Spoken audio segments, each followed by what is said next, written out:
Diesel 10. 10 out of 10 for devious deeds and brutal strength. And he's also a character that Mattel seems to have forgotten about since, God, 2013, wow. Ever since Tug did his video on Diesel 10, and with all the stuff going on with the Magic Railroad Director's Cut, I figured it was about time to get this guy his own video. Because he is probably the best villain in the entire Thomas series. Well, if we're talking about his role in Magic Railroad. But if not, then Sailor John is the best villain in Thomas history. I mean, he literally threw fucking dynamite at Thomas to try and fucking kill him! Like, holy cow! Oh, did I forget to mention how much I love Lost Treasure? But enough about that. Diesel 10 is our main focus for today, and he is the penultimate Thomas character I'll be covering in this year's series. So, without further ado, let's see what the Diesel with the giant claw has to offer for today's installment.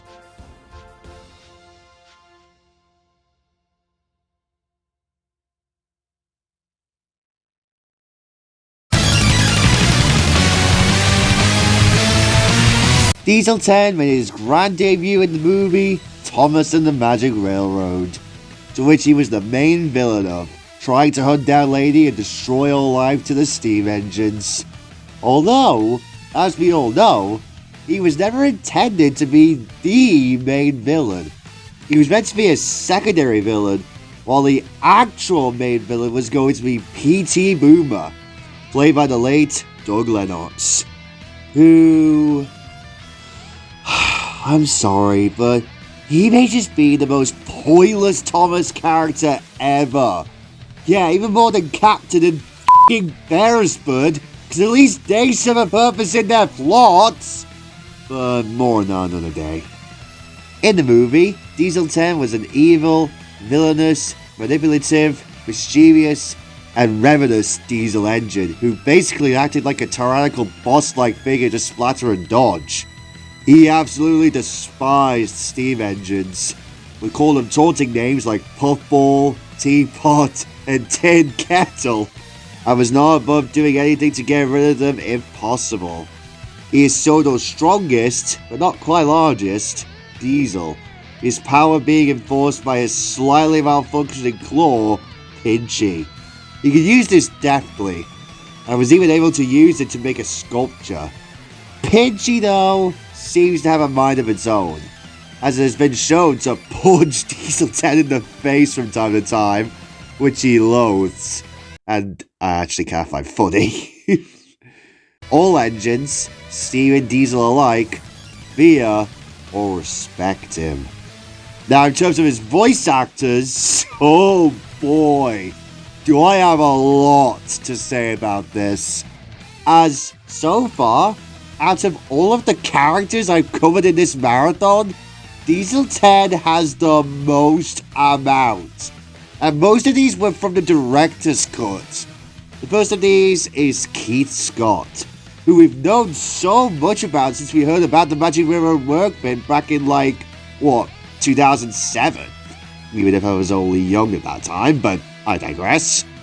He was dropped because the test audiences found his voice too scary. And I kinda get why. But at the same time, it's actually kind of a unique take, being more of a big bad wolf kind of voice. So after Scott was axed, in stepped in Joe Mason, who we actually heard of in one of the trailers for the film, and he's actually pretty good. Again, it's another unique take on the character, but like Scott, Mason was replaced, and then stepped in the actor who they eventually casted for the final film, Neil Crone. But before they did, Crone actually gave Diesel 10 much more of a Russian accent. And, oof. Well, it's alright. Yeah, I can definitely see why test audiences found it offensive. And so, they gave him the iconic New Jersey accent we hear of him in the final film. And yeah, I think it's safe to say that that was for the best. Crone is amazing as this character. He makes him more of a silly villain, but oftentimes can be quite threatening, which is definitely something you really need for a voice performance like this. And not to mention the iconic laugh Crone did for him.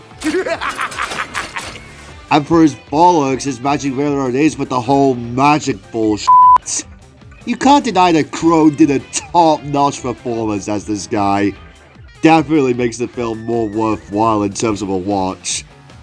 But we're not done yet, as we still have 2 more VAs to talk about. And they both come from the CGI series. 'Cause yes, Diesel Ted is the only newbie from Magic Railroad to make the jump to CGI. That is still wild that Nitrogen even considered building a CG model of him. But anyway, back to the voices. Now originally, Diesel Ted was going to be voiced by Rupert Degas, who, funnily enough, around the time of Diesel Ted's return, was still voicing Scrambler and Bob the Builder.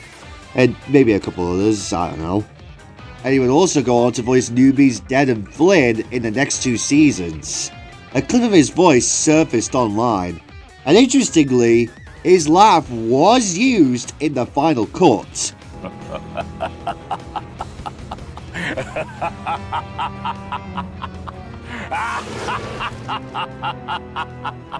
But he was ultimately cut due to the executives finding his voice to be too scary and theatrical. And thus, Matt Wilkinson stepped in to voice the character. And he actually does a really damn good job as this guy. Not as much as Crone, but I still enjoy his voice for the character. A perfectly fine voice for what is in a separate canon from the movie.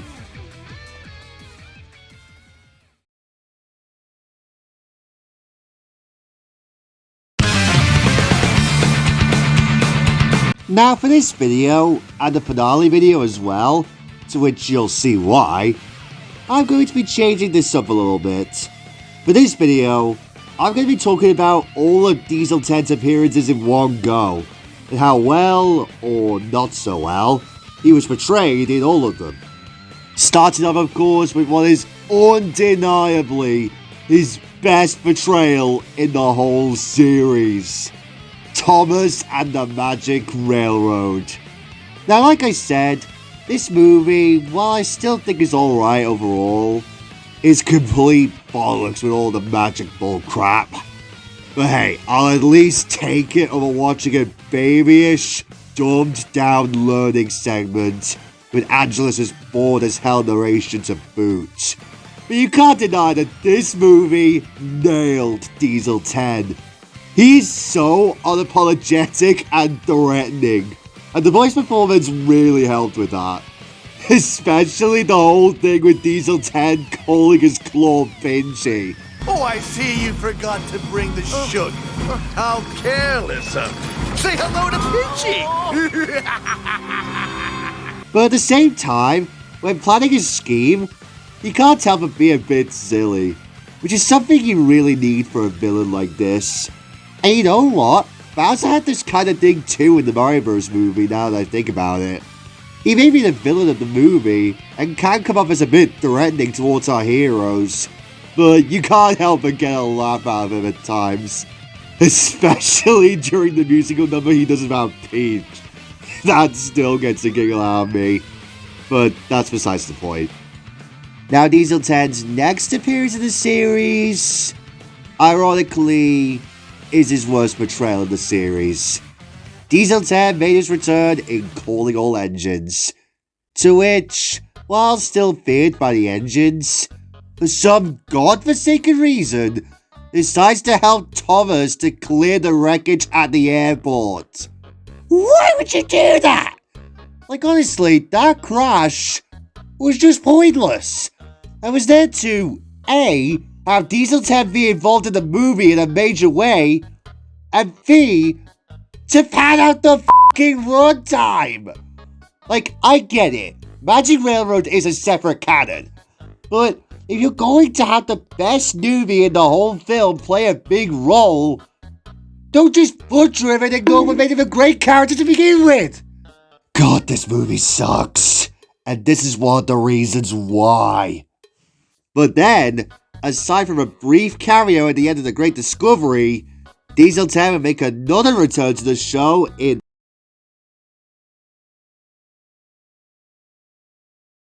Now, this scene, admittedly, is a neat little scene, and it's one of the better scenes of the film, even if it's at the end. But like, why reveal that he's planning to get revenge on the Stevies in what is arguably the most appalling, nonsensical, infuriating, and most baffling movie in the whole series? But I guess if they had to do it, it was gonna be this. So I guess we'll just have to live with it. And this was actually a teaser for his next appearance and the next movie, Day of the Diesels, which, while a miles better watch than Misty Island Rescue, while I still find it to be still solid, it did make some questionable things in it. In this movie, the Diesels all feel neglected because their diesel works was in a horrible state. And so Diesel 10 schemes up a plan to take over the steamworks? Like, what? And manipulates Percy into thinking he's his friend. Admittedly, I do like this portrayal of Diesel 10, being more of a slimy, sideshow Bob-esque like villain who lurks in the shadows. And admittedly, the door sequence was pretty funny.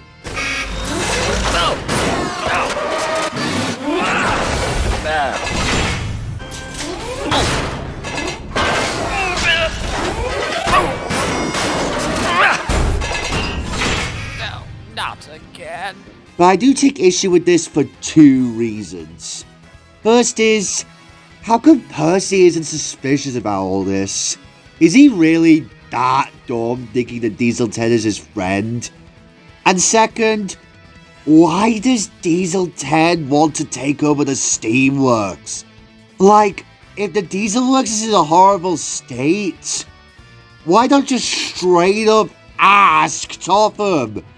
Or better yet, why not just have Percy or, God forbid, Thomas, the engine that Diesel 10 wanted Percy to bring, ask him instead? Oh god, this era made some questionable and baffling decisions during this time. It's no wonder why people consider it the worst era of the show. And why did Diesel 10 have to cower at Topham at the end, when he could have just, like, left in frustration that his plan didn't go the way he wanted it? I don't know, But Diesel 10 made one more appearance in the whole show, and that was in Season 17's The Missing Christmas Decorations, which is literally the same story as Day of the Diesels, like, beat for beat. However, it plays out much better than how the movie played out. It's not the Stevies and Diesels realizing that they have to help out each other because Topham told them to. No, the Diesels come to it by themselves, which I like. But what about Diesel 10? How is he handling this? He's alright. Nothing anything to get excited about, but I don't really mind this portrayal of him. And aside from Pinchy making an appearance in that cringiest dream sequence in What Rebecca Does, that was it for Diesel 10. For this episode marked his final ever appearance in the whole series.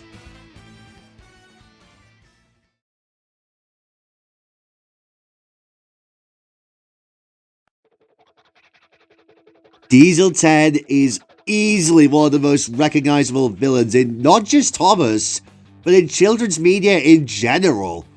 That's not to say other villains and other things didn't try to, especially Sailor Jean, and to be fair, he does outdo him if you count his other appearances. But despite that, and despite if other villains, good or bad, attempt to compete with him, Diesel 10 will always be seen as an unapologetic, evil, and sometimes silly villain. with probably the most unrealistic thing seen on a basis based on a real-life engine. Aside from Bell's water cannon gimmick, but that's besides the point. Diesel 10 is one of my favorite villains in Thomas, and is one of my all-time favorite villains in any media I've seen. And it's no wonder why he became so popular with the general audience. Wow, that was a lot to get through. But I certainly hope you guys enjoyed today's installment. You guys have no idea how long I've been waiting to cover Diesel 10 for, well, practically ever. And now I have finally had the chance to cover him. But we still have one more Thomas character to cover for this year's series. And that's Hero, who has the honor of being the only Nitrogen Era newbie that I'll be covering in the entirety of the series. At least so far. But if you guys want to stay tuned for that, make sure to leave a like, subscribe, and turn on post notifications to stay up to date and to not miss out on the newest content. Until next time, sparkle, sparkle, sparkle! Fuck yeah, sparkle, sparkle, sparkle! Yeah! Anyways, bye guys!